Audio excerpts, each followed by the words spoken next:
नमस्कार। आज फाल्गुन कृष्ण तृतीया शके 1935 छत्रपती शिवाजी महाराज जयंती सादर करत आहोत ठाणे वार्ता। ठळक घडामोडी। धर्मराज्य पक्षातर्फे ठाणे लोकसभा मतदारसंघाचा गड नितीन देशपांडे लढवणार। जिल्ह्यातील 4 लोकसभा मतदारसंघांसाठी खर्च विषयक 4 निरीक्षकांची नियुक्ती आणि आचारसंहितेच्या छायेखाली सापडला शिवजयंती उत्सव। या आणि इतर घडामोडी विस्तृतपणे पण काही क्षणातच। ठाणे वार्ता पहा श्रीस्थानक वाहिनीवर। आता सकाळी 9:15 पासून रात्री 9:15 पर्यंत ठाणे वार्ता, ठाण्यातील पहिलं दृकश्राव्य माध्यम। श्रीस्थानक वाहिनी ठाण्याची स्वतःची वाहिनी। ठाण्यातील घडामोडी, कार्यक्रम, वादविवाद, अगदी गाणी, नाटक याचा आनंद घर बसल्या पहा श्रीस्थानक वाहिनी। आपल्या ठाण्याचं हक्काचं व्यासपीठ श्रीस्थानक वाहिनी। ठाणे वार्ता आता संकेतस्थळावर देखील ठाणेवार्ता.com वर क्लिक करा आणि ठाण्याच्या घडामोडी जाणून घ्या। ठाण्यातील पहिलं ऑनलाईन माध्यम ठाणेवार्ता.com। नमस्कार मंडळी, दर रविवारी पाहायला विसरू नका। नमस्कार मंडळी, आपल्या प्रश्नांचं थेट उत्तर। ठाणे वार्ता पहा श्रीस्थानक वाहिनीवर। आता सकाळी 9:15 पासून रात्री 9:15 पर्यंत ठाणे वार्ता, ठाण्यातील पहिलं दृकश्राव्य माध्यम। छत्रपती शिवाजी महाराजांची 384वी जयंती आज तिथीनुसार सर्वत्र साजरी करण्यात आली। यंदा निवडणूक असल्यामुळे आचारसंहिता लागू झाली आहे। या आचारसंहितेमुळे कुठेही नेहमीसारखा शिवजयंतीचा जल्लोष दिसत नव्हता।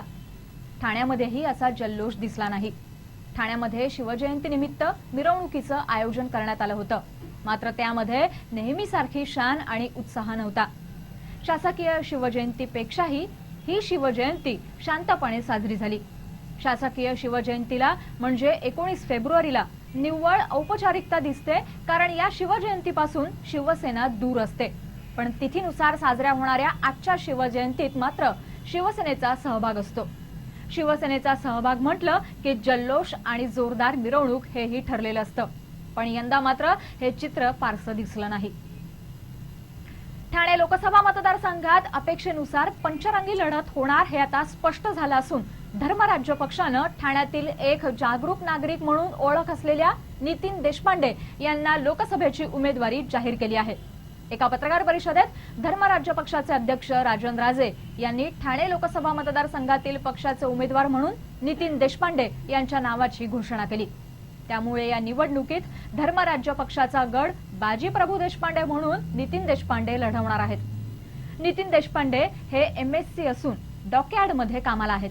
ठाण्यातील विविध प्रश्नांवर नागरी हितासाठी 21 जनहित याचिका त्यांनी आतापर्यंत केल्या आहेत। एक लढवय्या नागरिक म्हणून त्यांची ओळख असून ठाण्यातील तलावांचं जतन व्हावं यासाठी त्यांनी मोठे प्रयत्न केले होते। धर्मराज्य पक्षाची भूमिका ही पर्यावरणभिमुख असून त्या दृष्टीने नितीन देशपांडे हे योग्य उमेदवार असल्याचं राजन राजे यांनी सांगितलं। धर्मराज्य पक्ष आपल्या प्रचाराचा रोख हा पर्यावरणभिमुख ठेवणार असून पक्षाचा उमेदवारही विजेवर चालणाऱ्या गाडीतून आपला प्रचार करणार आहे। या विजेवर चालणाऱ्या गाड्यांचंही यावेळी उद्घाटन करण्यात आलं।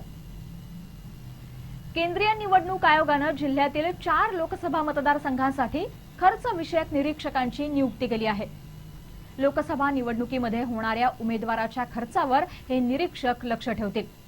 पालघर लोकसभा मतदारसंघासाठी SK झा, रामेश्वर मीना यांची भिवंडी लोकसभा मतदारसंघासाठी, राकेश दीपक यांची कल्याण लोकसभा मतदारसंघासाठी तर BP मकवाना यांची ठाणे लोकसभा मतदारसंघासाठी खर्च निरीक्षक म्हणून नियुक्ती झाली आहे। केंद्रीय निवडणूक आयोगानं अद्याप सर्वसाधारण निरीक्षक म्हणून कोणाचीच नियुक्ती केलेली नाही। अंगावर घाण पडली असल्याची बतावणी करून सार्वजनिक बांधकाम विभागाच्या एका ठेकेदाराची 1 लाख रुपयांची फसवणूक करण्याचा प्रकार घडला आहे। कोट नाका परिसरात राहणारे संदीप बेलवले हे सार्वजनिक बांधकाम विभागाचे ठेकेदार आहेत। काल दुपारी ठाणे रेल्वे स्थानक परिसरातील बँकेत पैसे भरण्यासाठी ते गेले होते। त्यावेळी एका अनोळखी व्यक्तीनं त्यांच्या अंगावर घाण पडली असल्याची बतावणी केली आणि त्यांच्याकडील 1,10,000 रुपयांची रोकड घेऊन पोबारा केला। आता पोलीस या प्रकरणी तपास करत आहेत।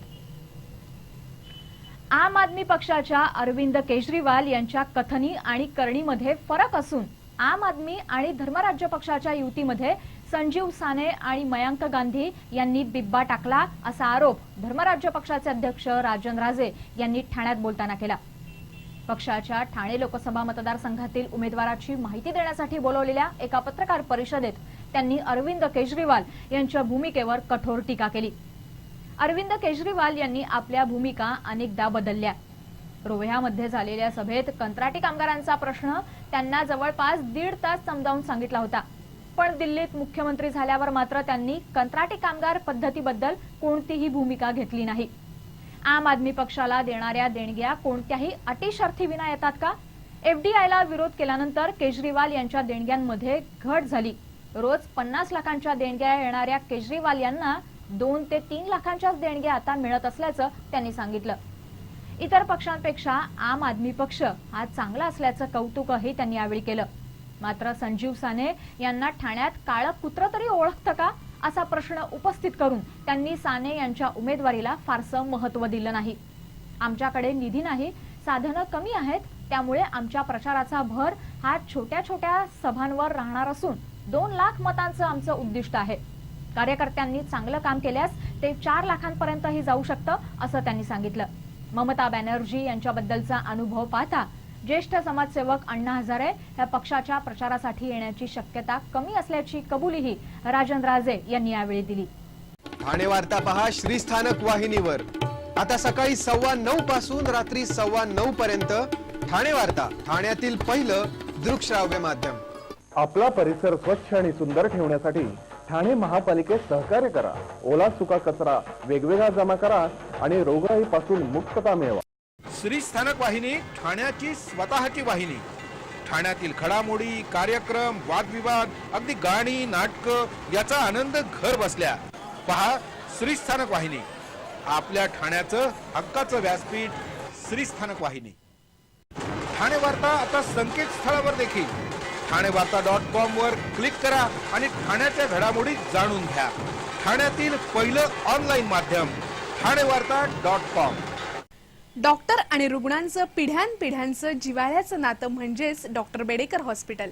आता अत्याधुनिक सोयी सुविधा आणि तंत्रज्ञान युक्त वंध्यत्व निवारण केंद्रात IVF आणि टेस्ट ट्यूब बेबीचीही सुविधा। डॉक्टर बेडेकर हॉस्पिटल, महर्षी कर्वेपथ, ठाणे। 65 वर्षांची निरंतर सेवा। ठाणे वार्ता पहा श्रीस्थानक वाहिनीवर। आता सकाळी 9:15 पासून रात्री 9:15 पर्यंत ठाणे वार्ता, ठाण्यातील पहिलं दृकश्राव्य माध्यम। स्थानिक संस्था कराविषयी योग्य आणि अचूक माहिती तसंच या कराविषयी कायद्यातील तरतुदींची माहिती व्हावी यासाठी एका चर्चासत्राचं आयोजन करण्यात आलं होतं। या चर्चासत्राचं उद्घाटन महापालिका आयुक्त आसिम गुप्ता यांच्या हस्ते झालं। ठाणे महापालिका आणि the institute of chartered accountants of India Thane शाखेच्या वतीनं संयुक्तपणे या चर्चासत्राचं आयोजन करण्यात आलं होतं। स्थानिक संस्था कर काय आहे, त्याच्या कायदेविषयक बाबी, नोंदणी, स्थानिक संस्था कराची आकारणी कशी करावी, स्थानिक संस्था कराच्या अनुषंगानं येणाऱ्या विविध बाबींची चर्चा या चर्चासत्रात करण्यात आली। कोणत्याही नवीन कराची अंमलबजावणी करायची झाल्यास त्याविषयी अनेक समज गैरसमज निर्माण होतात। असे गैरसमज कोणत्याही कर प्रणालीला मारक असतात, म्हणून अशा चर्चासत्राच्या माध्यमातून नेमकी माहिती मिळेल आणि लोकांच्या मनातील गैरसमज दूर होतील या उद्देशानं या चर्चासत्राचं आयोजन करण्यात आल्याचं पालिका आयुक्त आसिम गुप्ता यांनी सांगितलं। या चर्चासत्राला मोठ्या संख्येनं चार्टर्ड अकाउंटंट्स आणि टॅक्स प्रॅक्टिशनर्स उपस्थित होते। ठाण्यातील बाळकुंभ साकेत रस्त्यावरील साकेत पुलाखाली टेम्पोतून गुटख्याची विक्री करणाऱ्या दोघांना अन्न सुरक्षा आयुक्त आणि त्यांच्या पथकानं छापा टाकून 10 लाख रुपयांच्या गुटख्यासह अटक केली। गुटखा, पान मसाला, संबंधित तंबाखू, सुपारी यांच्या विक्रीस बंदी घालण्यात आली आहे। मात्र अन्न सुरक्षा विभागाच्या अधिकाऱ्यांना साकेत पुलाखाली बंदी असलेल्या गुटख्याची विक्री केली जाणार असल्याची माहिती मिळाली होती। त्यानुसार अन्न सुरक्षा विभागानं सापळा रचला होता। रात्री 10च्या सुमारास प्रशांत गडकर आणि मोहम्मद खान अशा दोघांना ताब्यात घेण्यात आलं।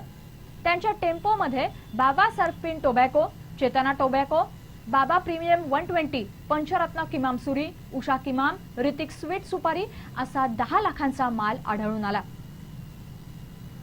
लोढा पॅराडाईज मधील रहिवासी लोढा पॅराडाईज बचाव समिती स्थापन करण्याच्या प्रयत्नात आहेत। या नियोजित बचाव समितीतर्फे येत्या रविवारी एका सभेचं आयोजन करण्यात आलं आहे। या सभेत सुरक्षाद्वार पुन्हा बसवणं, क्लब हाऊस पुन्हा सुरू करणं अशा विविध विषयांवर चर्चा होणार आहे. या परिसरात रस्ता रुंदीकरण होणार असल्यामुळे लोढाच्या विकासकांनी लोढाचं सुरक्षाद्वार काढलं, तर थकबाकीमुळे महापालिकेनं क्लब हाऊसला सील ठोकलं. लोढा संकुलातील फेडरेशननं या कारवाईपासून रहिवाशांना अंधारात ठेवलं अशी इथल्या रहिवाशांची तक्रार आहे. लोढा परिसरात सोनसाखळी तसंच बुरट्या चोरीचं प्रमाणही वाढलं आहे. त्यामुळे या सभेत सुरक्षाद्वार पुन्हा बसवणं, महिला सुरक्षा, जनजागृती अशा विविध विषयांवर चर्चा केली जाणार आहे. ठाण्यातील आम आदमी पक्षाचे उमेदवार संजीव साने यांच्या निवडणूक कार्यालयाचं अलीकडेच उद्घाटन झालं. खोपट इथे हे निवडणूक कार्यालय सुरू करण्यात आलं आहे. या उद्घाटनाचं वैशिष्ट्य म्हणजे कोणत्याही प्रतिष्ठित पाहुण्यांच्या हस्ते उद्घाटन न होता सामान्य कष्टकरी अशा आम आदमीच्या हस्ते या निवडणूक कार्यालयाचं उद्घाटन करण्यात आलं. ठाण्यातील समस्यांची आपल्याला जाणीव असून या समस्या सोडवण्यास आपण प्रयत्न करू असं आम आदमी पक्षाचे ठाणे लोकसभा मतदारसंघाचे उमेदवार संजीव साने यांनी सांगितलं. छत्रपती शिवाजी महाराजांची तिथीनुसार 384वी जयंती आज उत्साहात साजरी होत असली तरी या शिवजयंतीवर निवडणूक आचारसंहितेचं दाट सावट होतं. ठाणे महापालिकेतर्फे शिवजयंती उत्सवानिमित्त एक सर्वपक्षीय मिरवणूक काढली जाते. मात्र यंदा आचारसंहितेमुळे ही मिरवणूक अडचणीत आली. राजकीय पक्षांनी या मिरवणुकीपासून दूर राहणंच पसंत केलं. आचारसंहितेच्या कचाट्यात सापडू नये यासाठी सतत शिवाजी महाराजांचा जप करणारे शिवजयंतीच्या कार्यक्रमात जास्त दिसले नाहीत. रंगो बापूजी चौकात छत्रपती शिवाजी महाराजांच्या अर्धपुतळ्याची पूजा करण्यात आली. मात्र यासाठी लावलेल्या फलकात आमदार राजन विचारे यांच्या नावावर पट्टी लावण्यात आली होती. एवढी आचारसंहितेची भीती शिवसेनेनंही बाळगल्याचं दिसत होतं. दुपारी छत्रपती शिवाजी महाराजांची पालखीतून मिरवणूक काढण्यात आली, पण या मिरवणुकीत फारशी गर्दी नव्हती. एकूणच निवडणुकीची आचारसंहिता ही शिवजयंती उत्सवापेक्षा उजवी ठरली.